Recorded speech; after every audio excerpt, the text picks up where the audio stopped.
ఎందుకంటే ఎటువంటి పద్ధతి లేనటువంటి బీఆర్ఎస్ పార్టీ నుండి ఎటువంటి నైతికత లేనటువంటి బీఆర్ఎస్ పార్టీ నుండి దూరం అవుతున్నందుకు ఇవాళ నేను చాలా సంతోషిస్తున్నా అధ్యక్ష.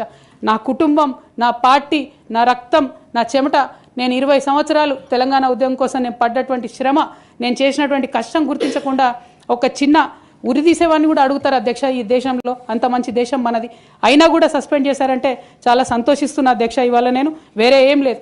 అయితే కాంగ్రెస్ పార్టీ అధ్యక్ష నా సస్పెన్షన్ని పొలిటికల్గా వాడుకోవాలని ఈ బీఆర్ఎస్ పార్టీలో వచ్చినటువంటి చీలికలను చాలా పెద్ద ఎత్తున వాళ్ళు ప్రమోట్ చేస్తూ ఉన్నారు అధ్యక్ష. ప్రత్యేకించి వారు నాపై చేస్తున్న ఆరోపణ అధ్యక్ష, ఇది ఆస్తుల పంచాయతీ, ఆత్మగౌరవం పంచాయతీ కాదని చెప్తా ఉన్నారు అధ్యక్ష. నేను ఇవాళ మీ ద్వారా తెలంగాణ ప్రజలకు చెప్పదలుచుకున్న అధ్యక్ష నాకు దైవభీతి ఎక్కువ అధ్యక్ష, దైవ భక్తురాలు నేను. లక్ష్మీ నరసింహస్వామి మా ఇంటి దేవుడు అధ్యక్ష. ఆ లక్ష్మీ నరసింహస్వామి మీద ప్రమాణం చేసి చెప్తా ఉన్నా అధ్యక్ష. ఒక మహిళగా నాకు 2 కొడుకులు ఉన్నారు అధ్యక్ష, వాళ్ళిద్దరి మీద ప్రమాణం చేసి చెప్తా ఉన్నాను, నాది ఆస్తుల పంచాయతీ కాదు అధ్యక్ష, నాది ఆత్మగౌరవం పంచాయతీ. నేను ఏ విషయమైనా, ఉద్యమకారుల విషయమైనా, బీసీల విషయమైనా, మహిళల విషయమైనా ఏదైనా నిలదీసి అడిగినా అధ్యక్ష, రేపు కూడా అడుగుతా అధ్యక్ష. అందులో ఎట్టి పరిస్థితులలో కాంప్రమైజ్ అయ్యే విషయమే లేదు అధ్యక్ష. ఈ సందర్భంగా తమరికి కూడా నేను ఒక మాట చెప్తా ఉన్నా అధ్యక్ష. మన రాష్ట్రంలో 17 లోక్సభ స్థానాలు ఉంటాయి అధ్యక్ష, ఒకటే ఒక ఉమెన్ ఎంపీ అధ్యక్ష. 119 అసెంబ్లీ సీట్లు ఉంటాయి అధ్యక్ష. అన్ని పార్టీలు కలిపి 8 మంది ఉన్నారు అధ్యక్ష మహిళలు. 40 మంది ఉన్న ఈ శాసన మండలిలో 3 ఉన్నాం అధ్యక్ష లేడీస్. మేము ఇక నేను పోతే 2 మిగులుతారు అధ్యక్ష. కానీ ఎంత అన్యాయం అంటే అధ్యక్ష, ఎంత చిన్న చూపు అంటే మహిళలు అంటే, పొలిటికల్ పార్టీస్కైనా ఆఖరికి కౌన్సిల్ కూడా అధ్యక్ష.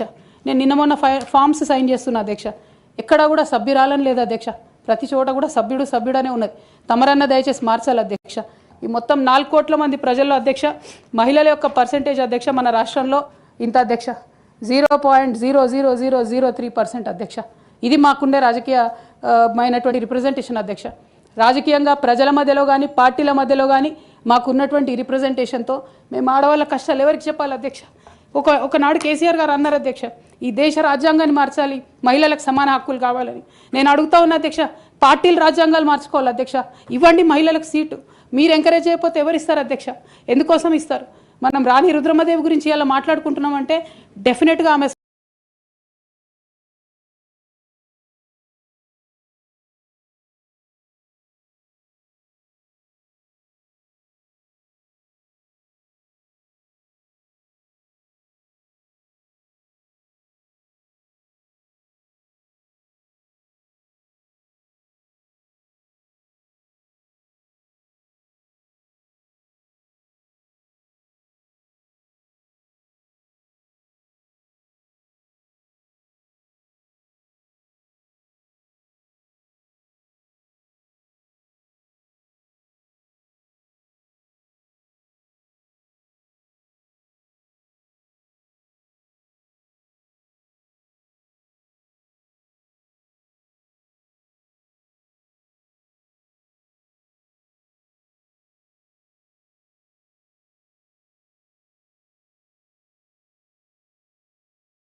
సంగ్రామంలో ఉన్నప్పుడు అధ్యక్ష మొదలు కాంగ్రెస్ పార్టీలోనే ఉండే అధ్యక్ష, భగత్ సింగ్ కానీ సుభాష్ చంద్రబోస్ కానీ ఇట్లాంటి వాళ్ళందరూ.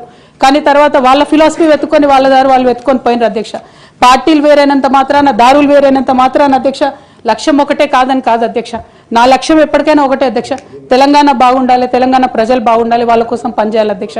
దానికోసం నేను ఖచ్చితంగా పనిచేస్తూనే ఉంటాను అధ్యక్ష. అదేవిధంగా అధ్యక్ష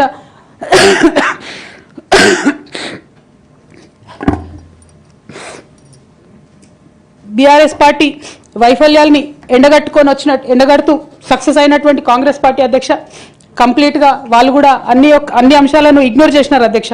నేను రిక్వెస్ట్ చేస్తున్నా అధ్యక్ష, ప్రధానంగా విద్య విషయంలో, నీళ్ల విషయంలో వాళ్ళు చేస్తున్నటువంటి తప్పిదాలను మీరు కొనసాగిస్తే డెఫినెట్గా ప్రజలు మీకు బుద్ధి చెప్తారు, అందులో ఎటువంటి అనుమానం లేదు. నేను చివరిగా ఒక్క మాట చెప్తాను అధ్యక్ష, डरना नहीं किसी के भी पैरों के नाप से,